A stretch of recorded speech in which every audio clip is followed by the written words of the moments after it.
ये है exercise 5.1 question number 1। Prove that function f x is equal to 5x-3 is continuous at x is equal to 0 पे check करना, फिर है x is equal to -3 और x is equal to -5। तो continuous किसी function को कंटिन्यूस होने के लिए हम एक तो लेफ्ट हैंड लिमिट लेते हैं और वो होना चाहिए राइट हैंड लिमिट के बराबर, और फंक्शन की वैल्यू जो भी है उस पॉइंट पे वो तीनों चीज़ें बराबर होनी चाहिए। अगर किसी भी फंक्शन को प्रूव करना है कि कंटिन्यूस है तो left hand limit, right hand limit और फंक्शन की वैल्यू जो भी है वहाँ पर वो सब तीनों चीज़ें एक होनी चाहिए। तो अगर हम पहला केस लेते हैं at x is equal to 0, तो ये हो गया left hand limit. Left hand limit निकाल रहे हैं यहाँ पर f x limit x tending to 0 plus लिख लेते हैं क्योंकि लेफ्ट हैंड लिमिट है, कहीं पर बुक्स में 0 + h भी लिखा हुआ उस वो है वैसे किया हुआ है 0 प्लस। तो एफ एक्स ये कितना है, एफ एक्स है हमारा 5x-3, तो इसमें भी लिमिट लगाते हैं, लिमिट x टेंडिंग टू 0। ये लेफ्ट हैंड लिमिट है तो इसलिए माइनस लगेगा, इसमें कितना हो जाएगा अगर मैं इसमें 0 रख देता हूँ तो ये 5 × 0 -3 और ये हो जाता हमारा -3, इसकी वैल्यू आ गई। ये है लेफ्ट हैंड लिमिट की, या इसको हम यहाँ लिख लेते हैं इज इक्वल टू -3। अब इसी पे हम राइट हैंड लिमिट देखते हैं, आर एच एल सेम ही रहेगा, f x limit x tending to 0 plus यानी कि 0 से थोड़ा सा बड़ा इज इक्वल टू 5x-3, वो तो सेम ही रहेगा 5x-3, और वो limit x tending to 0 is equal to, तो यहाँ पर 0 यूज़ करेंगे, 5 × 0 -3, ये भी हो गया -3। अब वैल्यू ऑफ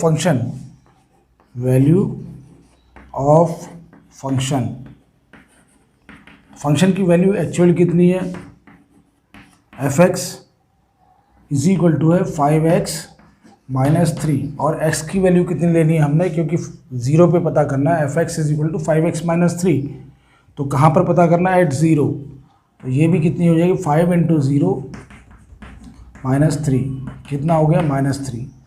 तो हम कह सकते हैं कि ये फंक्शन कंटिन्यूस है, therefore function is continuous at x is equal to 0। वैसे भी अगर हम देखें तो 5x-3 क्या है, एक पॉलिनोमियल फंक्शन है, तो जितने भी रियल नंबर्स हैं 0, 3, ये हर जगह कंटिन्यूस रहेगा। लेकिन हम ये पूरा करके दिखाते हैं कि हम डायरेक्ट ये नहीं लिख सकते it is a polynomial function so it is continuous at all these points. अब हम लिखते हैं at x is equal to बोला है -3, फिर से हम लेफ्ट हैंड लिमिट निकालेंगे, तो ऐसे लिखा जाएगा F x is equal to limit x tending to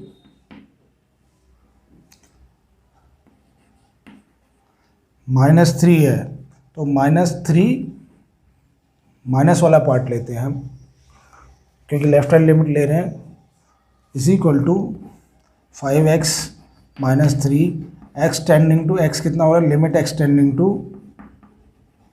-3, तो x की जगह कितना आ जाएगा यहाँ पर हमारे पास -3 और फिर ये -3, 5 × -3 और इसकी वैल्यू कितनी आ जाती है, 5 × -3 -15 -3, ये हो गया -18, इसकी वैल्यू आ गई -18।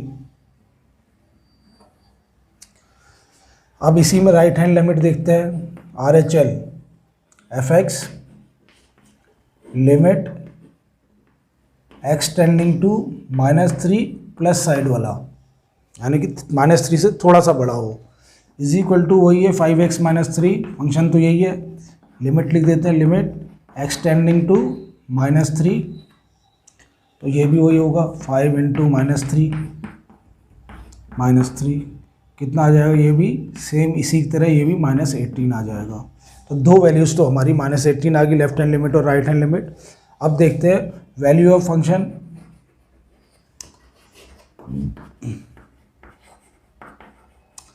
Eight x is equal to -3 कितनी होगी, ये तो दिया हुआ है f(x) is equal to 5x -3 और x की जगह क्या लेना है हमें, -3 लेना है, तो ये हो जाएगा 5 इंटू -3 ये भी -18 आ गया।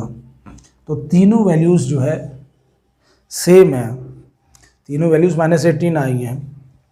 Left hand limit is equal to right hand limit is equal to left hand limit is equal to right hand limit is equal to function, value of function. तो ये तीनों चीज़ें सेम है, इसलिए ये कंटिन्यूअस फंक्शन है। अब इसी तरह हम एक जो लास्ट पॉइंट है वो है -5 में at x is equal to -5 पे देखते हैं कितना हो जाएगा। ये लेफ्ट हैंड लिमिट, फिर राइट हैंड लिमिट लिखेंगे। लेफ्ट हैंड लिमिट हो गया f(x) is equal to 5x -3, तो लिमिट x टेंडिंग टू -5, इसमें भी limit x tending to -5।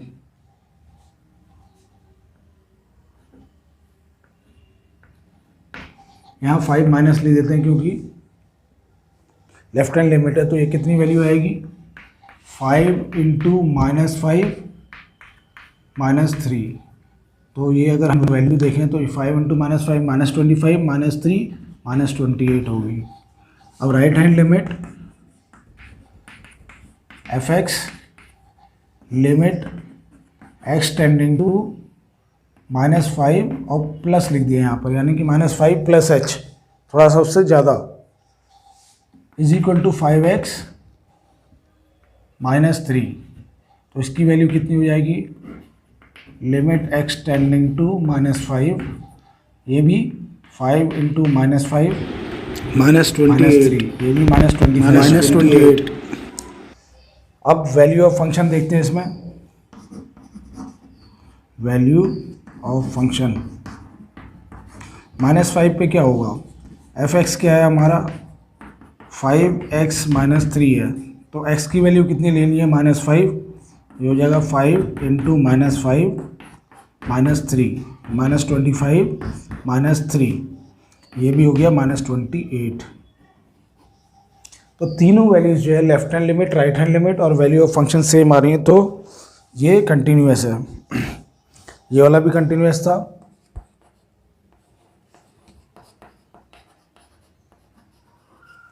Therefore function is continuous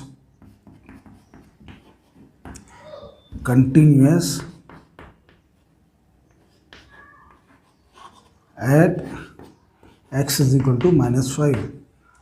तो तीनों जगह पर ये फंक्शन जो है कंटिन्यूअस है। तो इस तरह से हम इसको एक्सप्लेन करते हैं। जबकि अगर हम डायरेक्टली देते तो वो तो एक वर्ड में होता कि क्योंकि ये पॉलिनोमियल फंक्शन है इसलिए ये कंटिन्यूअस होगा।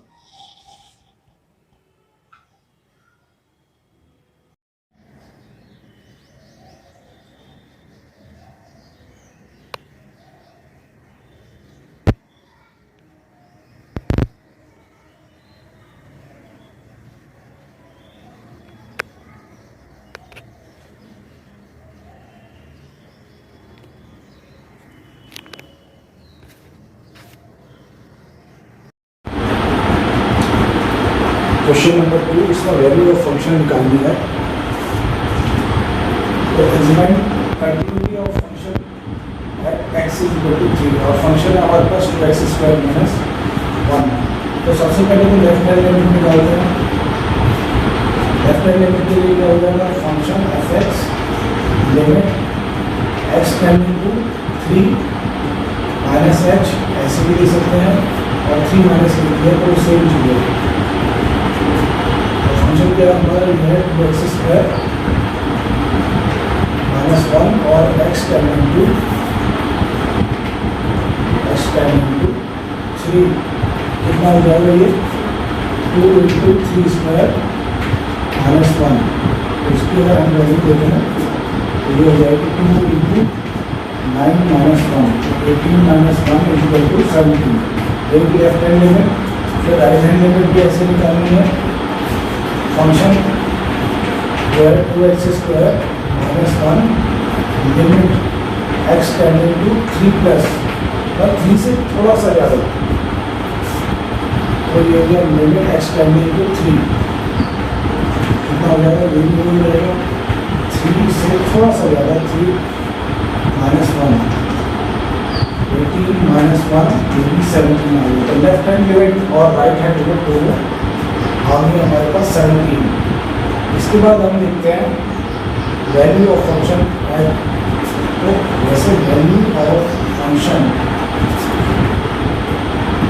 f(x) एट 3 पे कितना हो जाएगा, तो f3 हो जाएगा। f(x) कितना था 2x², फंक्शन जो है 2x² -1, ये है 2x² एट 3, तो 2 × 3 इसके x की जगह 3 कर देंगे, ये कितना आ जाएगा 18 - 1, ये भी 17 आ जाएगा। तो क्या हो जाएगा, function is continuous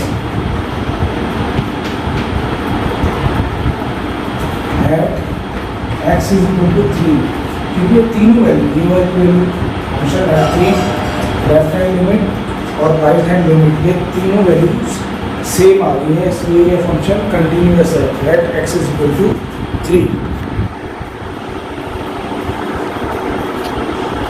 function for continuity, पहला पार्ट है f(x) = x - 5। तो x - 5 ये एक पॉलिनोमियल फंक्शन है, तो देख के हम बता सकते हैं कि ये कंटिन्यूअस होगा ही होगा हर जगह पर, और इसके लिए कोई पॉइंट नहीं दे रखा कि 3, 4 या 1 या 0 पे चेक करें। तो हम लिख लेते हैं let k be any real number, तो किसी भी रियल नंबर में हम इसको चेक कर लेते हैं, माइनस में हो या 0 हो या प्लस में हो। तो लेफ्ट हैंड लिमिट या राइट हैंड लिमिट, तो इसमें लिमिट लेफ्ट हैंड लिमिट और राइट हैंड लिमिट के लिए निकालने की जरूरत नहीं है, तो हम ये लिख सकते हैं f(x) limit x tending to k। अब इसमें मैं k माइनस लगाऊं या k प्लस लगाऊं, दोनों में वो सेम ही आएगा, = f(k), और f(x) क्या है हमारा, यहाँ पर लिख देते हैं x - 5 limit x tending to k। तो कितना हो जाएगा, k - 5 इसकी वैल्यू हो जाएगी। ये अगर मैं माइनस लिखता हूँ तो ये लेफ्ट हैंड लिमिट होगी मेरी। ऐसे अगर मैं राइट हैंड का लिमिट निकालता हूँ, limit x tending to k plus, तब भी वो सेम ही आएगा, limit x tending to k, तब भी k - 5 ही आएगा। अगर k से थोड़ा सा ज़्यादा हो या k से थोड़ा कम हो, तो ये हमारा लेफ्ट हैंड लिमिट हो गया, ये हमारा राइट हैंड लिमिट। अब फंक्शन की वैल्यू k पे होगी कितनी, f(k) कितना हो जाएगा, k - 5। Value of function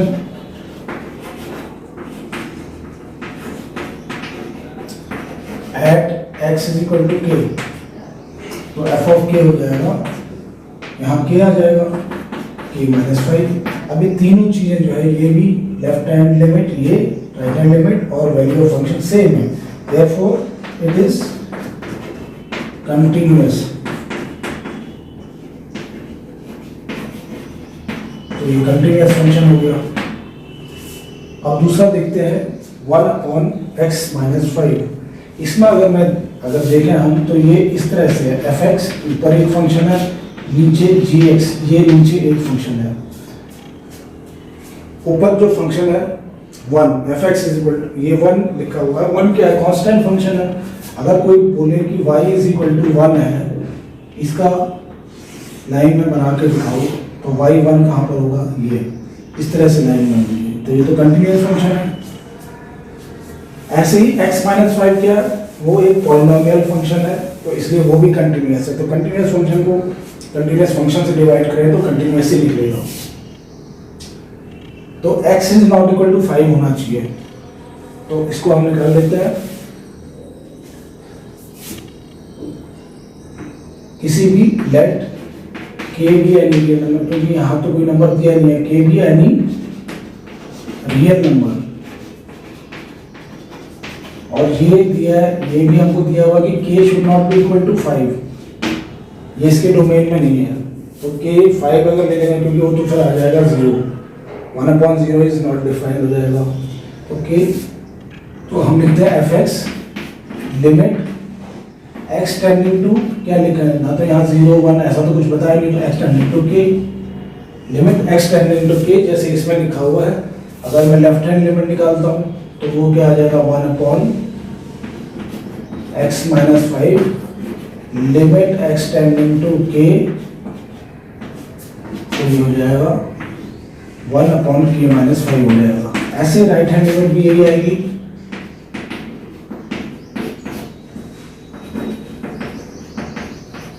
left या राइट वो 1/k माइनस 5 ही आएगी, x tending to k plus 1/x minus 5 limit x tending to k plus is equal to 1/k minus 5।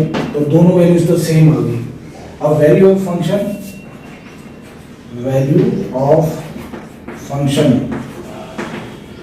Eight x is equal to k, k पे क्या होगी, f of k निकालेंगे, f of x, ये वो k लिख देंगे यहाँ पर 1/k माइनस 5। ये भी तो तीनों चीजें जो है left hand limit, right hand limit और वैल्यू ऑफ फंक्शन सेम आई है, तो हम कह सकते हैं इसको इट इज कंटिन्यूअस फंक्शन,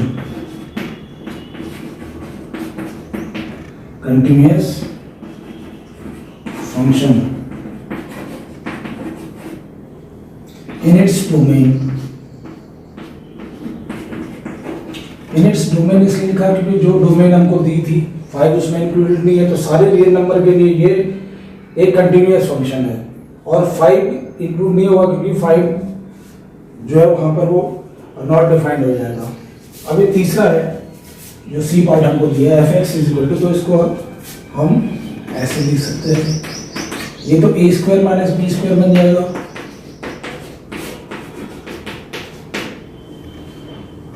तो कितना आएगा हमारे हिसाब से x plus 5 x minus 5 upon x plus 5, तो ये और ये कट गया, तो हमारा जो फंक्शन है ये आ गया x माइनस 5।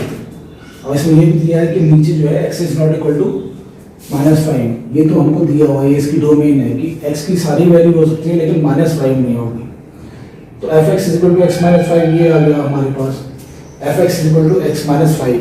तो यही चीज़ हमें फिर कर देनी है इसको, क्योंकि ये तो x माइनस 5 आ गया, ये पॉलिनोमियल फंक्शन है, तो ये हर जगह पर कंटिन्यूस होगा।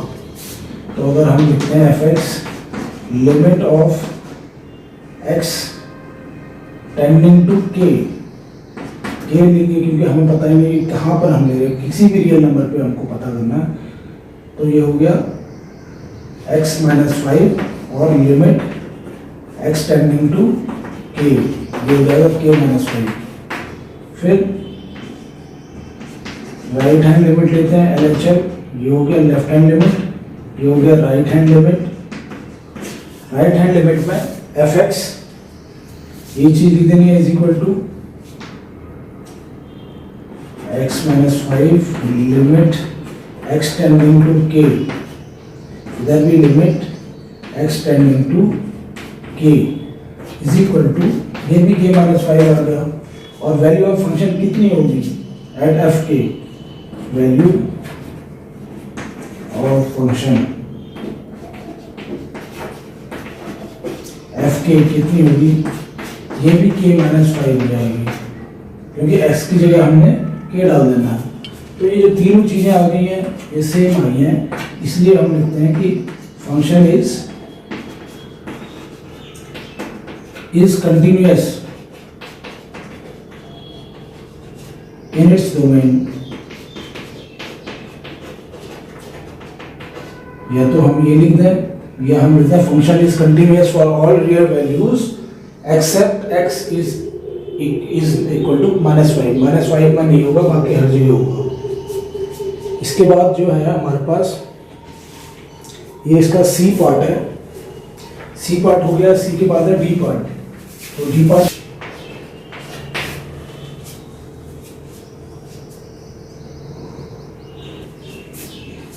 तो हमारे पास डी पार्ट जो है वो है F x is equal to modulus function है x माइनस 5। अभी हमको तो पता है कि मॉडुलस फंक्शन कोई भी हो कंटिन्यूस होता है। तो ये है हमारे पास है। अब इसको अगर डिफाइन करेंगे तो x कितना है, तो x होगा x माइनस 5 होगा जब भी x की वैल्यू 5 से ज़्यादा होगी। फिर अगर x की वैल्यू कम होगी, x की वैल्यू अगर 0 होगी तो ये कितना हो जाएगा 0, और x की वैल्यू अगर 5 से कम हुई तब क्या हो जाएगा, ये ऐसे हो जाएगा x माइनस 5, माइनस साइन लग जाएगा इसमें, x माइनस 5 माइनस क्योंकि वो नेगेटिव आ जाएगा। अगर x 5 से कम है तो ये नेगेटिव आ जाएगा। तो ये तो हमने डिफाइन कर दिया है x को। Case 1 when x is more than 5, x अगर 5 से ज़्यादा है तो कितना हो जाएगा, तो जो हमारा फंक्शन है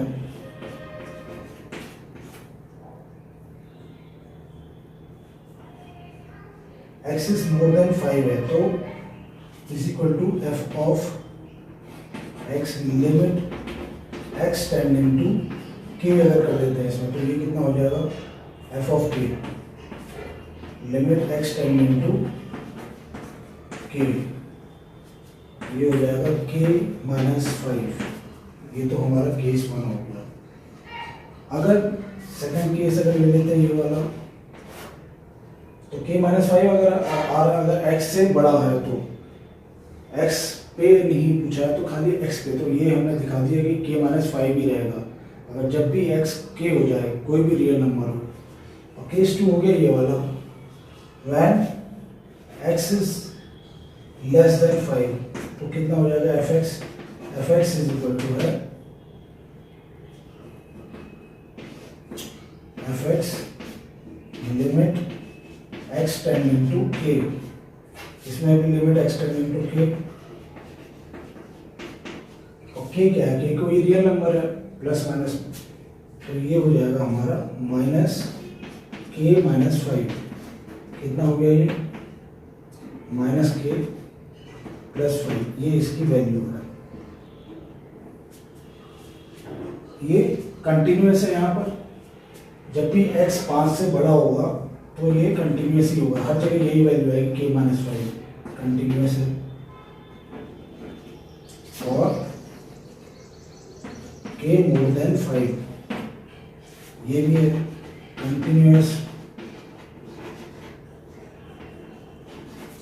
और k या x लेस देन 5, जैसे x लिख देते हैं x लेस देन 5। अब एट केस 3 जो है ये है at x is equal to 5 पे क्या होगा, क्योंकि 5 पे तो 0 है, 5 से थोड़ा सा ज़्यादा हो जाए तो ये हो जाएगा, 5 से थोड़ा कम हो जाए तो ये हो जाएगा। तो left hand limit right hand limit इसकी देख लेते हैं। तो लेफ्ट हैंड लिमिट यहाँ तो दे रखा हमको कि x कहाँ ना अपना x 5 पे लेना है, यहाँ कुछ नहीं दिया था तो हम k लेते हैं कोई भी रियल नंबर। तो यहाँ पर दिया हुआ है 5 पे, तो left hand limit f x x tending to 5 minus left hand limit है तो 5 माइनस कितना हो जाएगा, x जो है 5 से छोटा है तो ये हो जाएगा माइनस x माइनस 5, और यहाँ लिख देते हैं limit x tending to k अगर हो जाए तो ये कितना हो जाएगा, इस पूरे ब्रैकेट को खोलेंगे तो k प्लस 5 हो जाएगी, माइनस k प्लस 5 ब्रैकेट खुलेगा तो x की जगह k डाल देना। अब राइट हैंड लिमिट अगर x की देखें एफ एक्स x कितना होना चाहिए 5 प्लस 5 से थोड़ा ज़्यादा, अगर 5 से थोड़ा ज़्यादा हो जाएगा तो ये हो जाएगा, ये होगा x माइनस 5 और limit x tending to k, इधर भी लिखना है limit x tending to k, x tending to 5 plus x tending to 5 plus, और ये कितना हो जाएगा 5 माइनस 5, ये 0 हो गया। और उधर भी ये जो था k भी हमने 5 लिया है, तो कितना हो गया, ये भी 0 हो गया, ये भी 0 हो गया। अब वैल्यू ऑफ फंक्शन, फंक्शन कहाँ पर, at x is equal to 0, x is equal to 5 पे कितना है, F x is equal to, क्या लिखा हुआ है यहाँ पर, x इज इक्वल टू 5 पे लिखा है 0। तो तीनों वैल्यू सेम आ गई, left hand limit, right hand limit, और वैल्यू ऑफ फंक्शन 0 है, तो इसलिए ये कंटिन्यूअस है at all points, all values. अगर 5 से कम है तब भी कंटिन्यूअस है, 5 से ज़्यादा तब भी कंटिन्यूअस है, और जब 5 पे है तब भी कंटिन्यूअस है, तो इसलिए ये फंक्शन हर जगह कंटिन्यूअस रहेगा।